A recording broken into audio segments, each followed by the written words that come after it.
I would say like some of these tips may sound like I'm talking to far future you, but I would say if we could have a think about some of the things I'm going to say and try and implement them into your sort of daily life or your professional life also, by the time you do get to the industry or university, like further on and then into the industry, you'll thank yourself.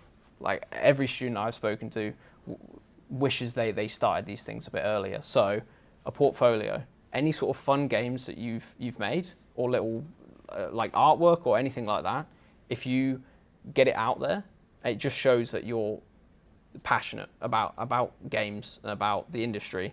So for some people who they just don't understand how to make a portfolio or it's not really explained very well, if you use art, I would say ArtStation is probably the standard for uploading your artwork for people to see. And then I would say itch.io is a great one if you have games to play, like if you have demos to play, because you can upload the entire game and people can play it through your website. So there is other ways you can do it. If you're a bit more technical, you can use like WordPress and stuff like that, but that involves a bit more effort. And these are both free.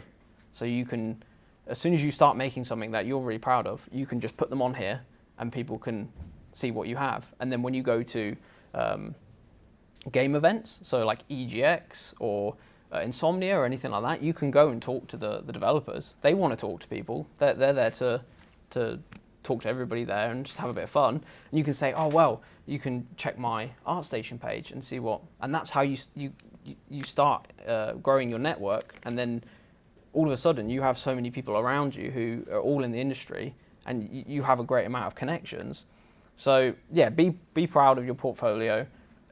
You might not have anything right now, but as soon as you start having things to show and you're really, really proud of them, you're like, oh, this is amazing. If it's artwork or even sounds or anything, just have something so people can easily come and see what you have to offer. So a few tips for your portfolio projects. As I said, it might be not something you're doing right now, but having these sort of tips in mind, it really, really will help.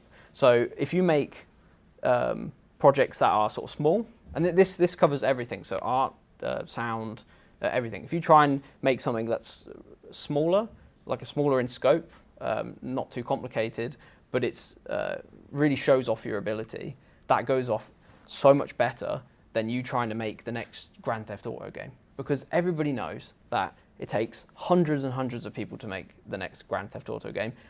No, not one person can make that amount of content, and just making something that size, you'll focus so much on it that you end up never releasing it, or it's taking too long when you could have made some really, really great like demos. It doesn't even have to be a complete game. It can just be like a tech demo showing off something you've learned.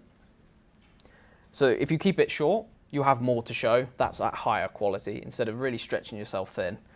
And then I try, for each new little project that I make, I want to try and learn something new. So if you've got a project and you've learned, in art, for example, if you learn how to make some PBR textures or like realistic textures, and you want to push that further, then try and make some procedurally generated stuff in Substance, which is a different program. You can really go in steps, and obviously not like chuck yourself straight in the deep end. You can just go in small steps, and then whoever's looking at your portfolio can really see, oh, so they're improving their ability, because that's what they want to see. They want to see your ability improving over time. So when they work for you work for their company, then they can see that you have a great ability to learn, and you can do it by yourself, and you have that attitude around it. And over time, you'll realize, like, wow, like I actually know quite a bit. And it's just from slowly stepping your way through, trying something, putting yourself out of your comfort zone, trying something new, bit by bit.